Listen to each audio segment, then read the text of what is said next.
자, 우리 레위기 11장이 음식 규례였다면 오늘 이제 레위기 12장은요 출산 규례라고 할 수가 있습니다.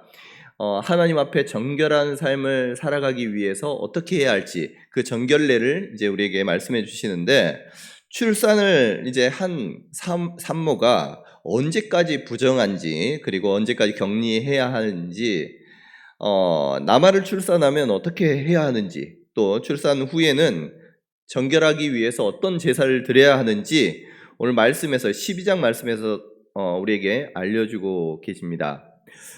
어쩌면 여러분 이 출산 이 규례 보면은요, 출산 규례를 이렇게 읽을 때에 이게 우리에게 와닿지 않을 수도 있습니다. 요즘 이미 아이를 많이 낳지 않고 또 산모가 많이 없기 때문에 이 산모의 정결례에 대해서 이거 나는 나에게 필요하나 싶기도 할 거예요. 그런데 이 산모의 정결례를 통해서 하나님께서 우리에게 주시는 말씀이 있습니다. 의미가 있고요, 은혜가 있습니다. 우리가 함께 그 은혜를 좀 더 깊이 탐구하기를 원하고 더 깊이 나누기를 원하는데요. 당시에 그럼 이스라엘 백성들은, 지금은 산모들이 많이 없지만 그럼 당시에 이스라엘 백성들은요 산모들이 많았습니다. 우리나라가 지금 출산율이 0.7%, 0.7명. 그리고 60년대 우리나라만 보더라도 6명이었습니다. 출산율. 1인당 출산율이 6명이었어요. 지금은 임신한 사람들이 찾기 어렵지만 당시에는, 그리고 이전에는요, 이 출산이, 다산이 큰 복이었습니다. 여성에게 있어서는 복의 증거였어요. 특별히 하나님께서는 말씀하십니다. 이 창세기 1장 28절에 문화명령으로 사람들에게 명령을 주셨어요. 어떤 명령입니까? 하나님이 이르시되 생육하고 번성하여 땅에 충만하라. 땅을 정복하라. 하늘의 물고기와 바다의 새와 땅에 움직이는 모든 생물을 다스리라. 하나님께서 생육하고 번성하는 것을 우리에게 명령으로 주셨습니다. 이스라엘 백성들, 특별히 그들은요, 이스라엘 백성들은 자녀들이 많은 것이 그것들이 자랑이었어요. 시편 127편 말씀에서는 보라, 자식들은 여호와의 기업이요 태의 열매는 그의 상급이로다. 젊은 자의 자식은 장사의 수중의 화살 같으니 이것이 그의 화살통에 가득한 자는 복되도다. 그들이 성문에서 그들의 원수와 담판할 때에 수치를 당하지 아니하리로다. 아멘. 자녀가 많으면요, 화살통에 화살이 많은 것과 같이, 그와 같이 복되다는 것입니다. 뿐만 아니라 레위기 또 신명기에서 하나님의 말씀에 순종하면 받는 복이 무엇입니까? 하나님께서 번성케 한다, 번성케 하리라 하나님께서 약속해 주셨어요. 그러니까 당시에는 이 자녀들을 낳고 또 여인들이 항상 그래서 자녀를 낳고 나서 또 조금 쉬었다가 또 다시 출산하고, 이것이 계속 일상이었습니다. 그렇기 때문에 오늘 이 말씀은요, 어떤 우리 가운데에는 지금 출산을 앞두고 있는 분들 없잖아요. 그런데 당시에 이 이스라엘 백성들에게는 이게 나의 이야기고, 우리 가정의 이야기고, 우리의 자녀들의 이야기고, 우리 이웃의 이야기였어요. 그렇기 때문에 이 정결례는 엄청 중요하게 와닿았던 것입니다. 자, 그러면 오늘 말씀 한번 살펴볼 텐데요. 오늘 말씀을 보면 이스라엘 산모가 남자아이를 낳으면 며칠간 부정하냐? 7일간 부정하다라고 말씀하십니다. 그리고 4절 말씀을 보면 33일이 지나야 산혈이 깨끗해질 것이다 라고 말씀해요. 7일은 부정한 기간이고 33일은 정결케 되는 기간입니다. 앞에 7일, 33일 성경에서도 구별을 두었어요. 이 둘의 정도의 차이가 있습니다. 부정한 기간에는 부정하면 사람과 접촉하면 안 되잖아요. 그래서 부정한 기간에는 남편하고 성관계를 할 수가 없습니다. 그런데요, 정결케 하는 그 기간이 되면은 성관계는 할 수 있어요. 그런데 성물을 만지지는 못하고 성소에 들어갈 수가 없습니다. 그러한 차이들이 있어요. 그리고 남아를 낳는 경우에는 산모는 7일과 33일을 합쳐서 또한 며칠 40일을 격리된 생활을 해야 합니다. 그리고 여자아이를 낳으면 오늘 본문 5절 보니까 그 기간이 2배가 되어서 부정한 기간이 14일이 되고 산혈이 깨끗해지는 그 정결해지는 기간이 66일이 된다는 거예요. 그래서 딸을 낳은 산모는요 80일 동안 성소나 또 성물로부터 분리되어야 한다는 거예요. 여러분 여기서 한 가지 의문이 이제 생깁니다. 우리가 아까 말씀한 것처럼 구약 성경에는 여인이 자녀를 많이 낳는 것이 또 이 대가족을 이루는 것이 복이라고 말씀했어요. 하나님께서 복이라고 말씀하셨고 번성케 하리라 분명히 복이라고 말씀하시는데 이 복된 일을 했음에도 불구하고 왜 이 여인은 부정하다라고 여김을 받고 부정한 기간을 거쳐야 했을까요? 분명히 복된 일이잖아요. 자, 이 질문에 대한 답은요. 물론 많은 분들이 이제 그것을 설명하기 위해서 해산한 그 산모는 건강을 회복하기 위해서 쉬도록 하기 위해서 때로는 감염에 취약하기 때문에 그것을 예방하기 위해서 격리가 필요하기 때문에 산후조리에 회복의 시간을 주는 것이다 라고 말한 사람도 있습니다. 그런데 그것을 보면요 만약에 그렇다면 그 부정한 기간이다라고 하지 말고 회복 기간으로 이렇게 주면은 더 좋았을 거예요. 그런데 성경은요 그 기간을 부정한 기간이다, 부정하다라고 말씀하고 있어요. 이 말씀은 그러면 산모가 정결케 되는 기간 40일 그리고 80일은요 단순히 가사 노동을 좀 쉬고 또 몸을 회복시키기 위한 기간만이 아니라는 것입니다. 하나님 앞에 이것은 부정한 기간이고 정결케 되는 그 시간으로서 그 특징이 뭐냐? 성소와 성물로부터 분리되어야 하는 시간이라는 거예요. 하나님으로부터 또 하나님의 집에 들어가지도 못하고 격리되어야 하는 기간입니다. 그래서 이것은요 육체적이고 생물학적인 어떤 의미에서의 부정이 아니라 이 의미는 영적으로 해석해야 되고 영적인 의미의 부정을 뜻한다라는 거예요.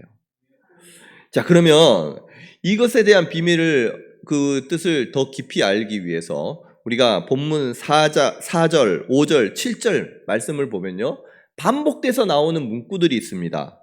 그 문구가 무엇이냐? 바로 산혈이 깨끗하리라 라는 말씀이에요. 산혈이 깨끗하리라.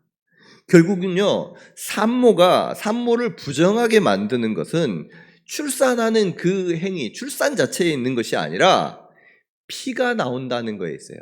피를 쏟고 피가 유출되었기 때문에 하나님께서는 이 출산할 때 나오는 그 피로 말미암아 부정하다라고 말씀하시는 것입니다. 출산할 때 생명을 상징하는 피를 쏟았기에 그것이 부정하다는 거예요. 그럼 보통 산모가 아이를 낳으면 2에서 6주 사람마다 다르겠지만 이 자궁에서 여자의 자궁에서 분비물이 배출된다고 합니다.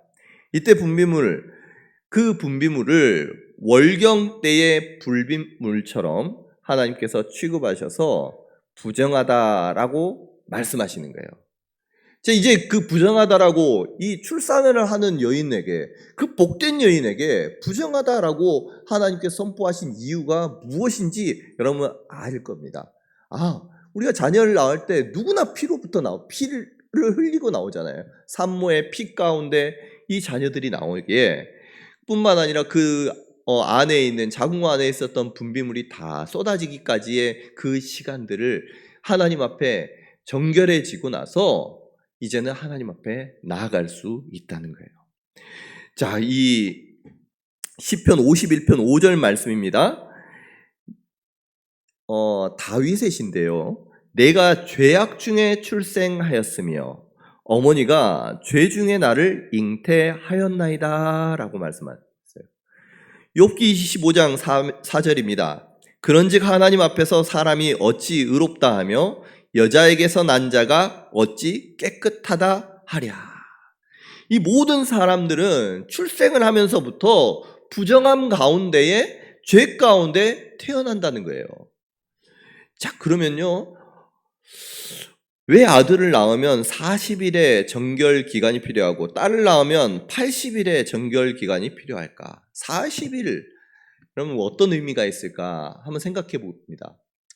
그럼 성경에서 40일이라는 숫자는요, 엄청 많이 나옵니다. 다양하게 나옵니다. 노아 심판 때에 40일 동안 비가 내립니다. 모세가 율법을 받을 때에 시내 산에서 며칠 있었습니까? 40일 있었어요. 출애굽해서 나온 이후에 40일 동안 하나님으로부터 율법을 받고 나서 물론 내려갔다가 다시 올라와서 그 금송아지 사건으로 다시 40일을 보내고 내려가긴 하지만 이 40일이 지나고 나서 어떤 일이 이렇게 되느냐? 이제는 하나님의 백성으로서 새 출발을 하는 거예요.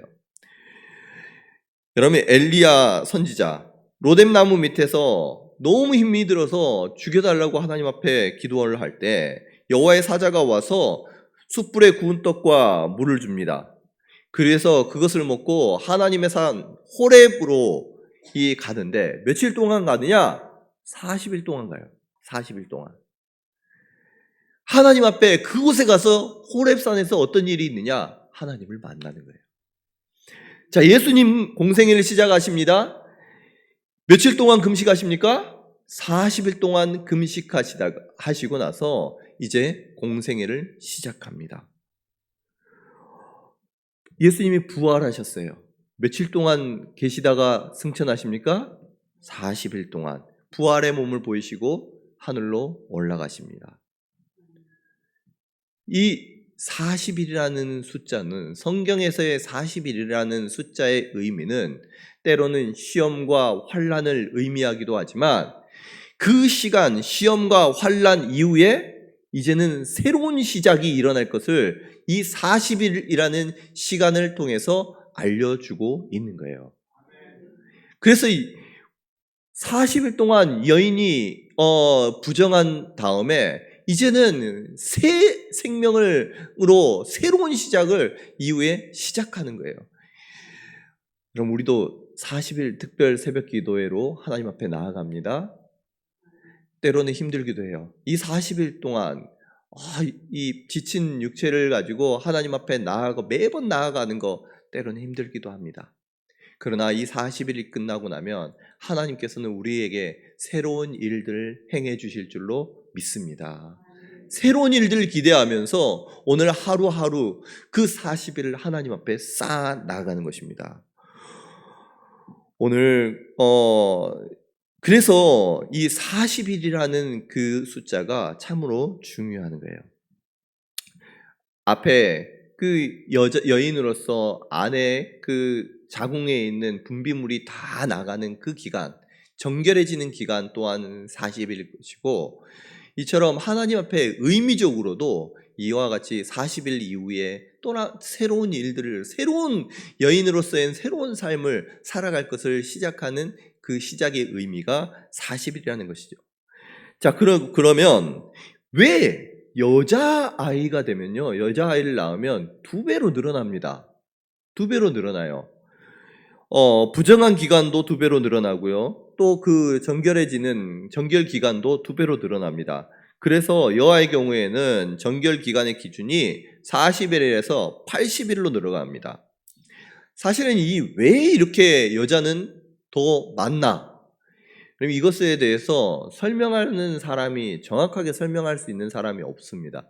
왜냐하면 성경에서 그거에 대해서 추가적으로 레위기에서 말씀하고 있지를 않기 때문에. 그런데 이제 우리가 이것에 대한 힌트를 우리가 그런 말씀을 통해서 찾을 수가 있는데, 디모데전서 2장 11절에서 14절 말씀에 이와 같은 말씀이 있습니다. 바울이 디모데에게 쓴 편지인데요. 여자는 일체에 순종함으로 조용히 배우라. 여자가 가르치는 것과 남자를 주관하는 것을 허락하지 아니하노니 오직 조용할지니라. 이는 아담이 먼저 지음을 받고 하와가 그 후며 아담이 속은 것이 아니고 여자가 속아 죄에 빠졌음이라. 아멘. 남자와 여자를요 구별해서 이 설명을 하고 있는데 아담이 먼저 지음을 받고 하와가 그 후에 지음을 받았다. 그리고 아담이 속은 것이 아니라 여자가 속아서 아담까지 죄에 빠지게 했기 때문에 여자로 하여금 교회 안에서 일체의 순종함으로 배우도록 명하였던 것입니다. 가르치는 것과 남자를 주관하는 것을 허락하지 않았던 거예요. 여러분, 그랬기 때문에 여호와의 경우는 뭔가 남아를 출산하는 거하고 좀 차이가 있지 않을까 이렇게 생각할 수 있는 것입니다.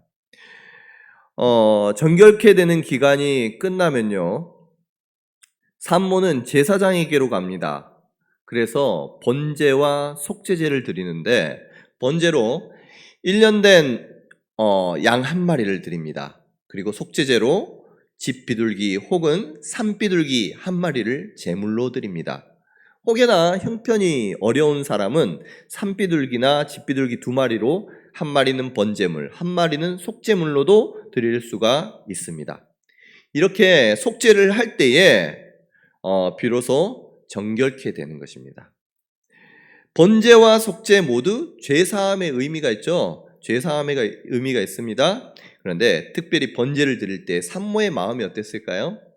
이제 하나님 앞에 정결해져서 하나님 앞에 나아갈 수가 있습니다. 이 하나님께서 자신에게 정말 복된 자녀를 허락해 주셨습니다.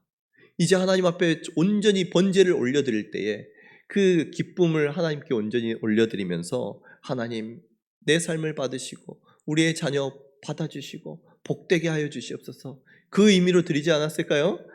오늘 그 번제의 의미, 속죄제의 의미, 하나님께 기쁜 마음으로 드렸을 것이라고 생각이 됩니다.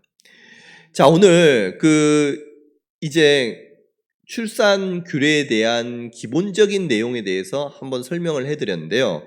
그 의미에 대해서 조금 더 깊이 한번 제가 한번 나누고자 합니다. 여러분, 출산 규례는요 단순히 출산 후에 산후조리의 개념이 아니라 출혈로 인한 부정을 정결케 하기 위한 정결례임을 여러분 꼭 기억했으면 좋겠어요. 출혈이에요, 출혈. 자, 그래서 출산 규례를 통해서 우리가 무엇을 알 수가 있느냐? 우리 모두가 죄 가운데, 그러니까 부정함 가운데에서 태어났다라는 것을 하나님께서는 이 출산 규례를 통해서 알려주고 계십니다.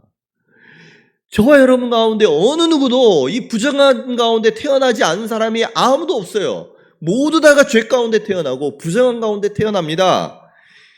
그런데 그 우리의 속죄제물이신 예수님께서는 우리 죄 가운데 태어난 우리의 모든 죄마저도 깨끗하게 해주신, 우리의 그 태어날 때부터 가지고 있었던 그 죄마저도 깨끗게 해주시는 분이 우리 주님이신 줄로 믿으시기를 바랍니다. 여러분 뿐만 아니라 여러분 그 이미지를 상상을 한번 해보세요. 이 산모가 이 생명, 그 태아를 잉태할 때에 피를 통해서 그 태아가 나오잖아요. 피 가운데 그 피덩이가 나오잖아요. 피를 통해서 새 생명이 잉태합니다. 그런데요, 예수님께서 십자가에서 물과 피를 쏟으셨습니다. 피를 통해서 새 생명이 잉태하고 그 피를 통해서 저와 여러분들이 새롭게 태어난 줄로 믿습니다. 이것을요, 이 정결의식을 통해서, 정결례를 통해서 우리에게 말씀해 주시는 거예요. 우리에게 주신 은혜가 얼마나 큰지. 여러분, 날마다 우리에게 생명 주신 그 하나님, 우리 주님께 감사, 영광 올려드릴 수 있는 저와 여러분 될 수 있기를 간절히 소원합니다. 마지막으로요, 여러분 누가복음 2장 24절 말씀을 보면요, 예수님께서 태어나셨을 때에 요셉과 마리아가 이제 율법을 따라서 하나님께 속죄제와 번제를 올려드리는데 무엇을 드리느냐? 원래는 어린 양 한 마리와 이 비둘기 한 마리를 드리잖아요. 그런데 이 마리아는요, 무엇을 드리느냐? 비둘기 두 마리를 드려요. 한 마리는 번제로, 한 마리는 속죄제로. 여러분, 이것이 무엇을 의미합니까? 하나님께 어린 양 한 마리 드릴 수 있는 상황이 아니었던 거예요. 예수님께서 이 천지만물을 창조하시고 우리를 구원하기 위해서 이 땅 가운데 오신 그 예수님이 부유한 가운데 오신 것이 아니라 정말 가난한 가운데, 그 가정 가운데 오셔서 저와 여러분 모든 사람들을 부유케 해 주셨다는 거예요. 여러분, 그 마리아의 또 그 요셉 가정 가운데 오신 그 예수님, 그 예수님께서 가난케 되심은 우리를, 저와 여러분을 부욕케 하시기 위함인 줄로 믿으시기를 바랍니다. 그래서 이 정결례를 생각할 때마다 이 나에게 하나님께서 주시는 그 메시지가 무엇일까? 오늘도 정말 내 원죄, 태어나면서부터 가지고 있었던 그 죄마저, 내 자범죄, 내가 범한 죄 말고 내가 원래 태어날 때부터 가지고 있었던 그 죄마저도 우리 주님께서 깨끗하게 씻어주셨구나. 주님께서 그 피를 쏟으심으로 내가 새 생명을 얻을 수 있었구나. 주님께서는 가장 낮은 곳에, 가난한 가운데, 이 땅 가운데 오셔서 우리 모두를 부욕해 주셨구나. 여러분, 이와 같은 정결례의 의미를 생각하면서 하나님께 감사드리고, 오늘도 우리를 구원하신 예수님, 그 예수님을 바라보며 나아갈 수 있는 저와 여러분 될 수 있기를 주님의 이름으로 축복합니다. 우리 함께 이 시간 짧게 기도하기를 원합니다. 우리 말씀을 생각하면서 주님 감사합니다. 내가 지은 죄, 자범죄는 물론이거니와 하나님, 내 태어날 때부터 죄 가운데 태어난 그 부정함마저도, 죄마저도 주님께서 깨끗하게 씻어주신 은혜에 감사를 드립니다. 주님께서 십자가에서 창에 찔려 물과 피를 쏟으셨습니다. 그 피로 인해서 우리 새 생명을 얻었음을 주님 앞에 고백하며 이 생명 주님께 번제로 올려드립니다. 주님 받아주시고 주님의 기쁨 되는 삶을 살아갈 수 있도록 하나님 인도하여 주시옵소서. 네.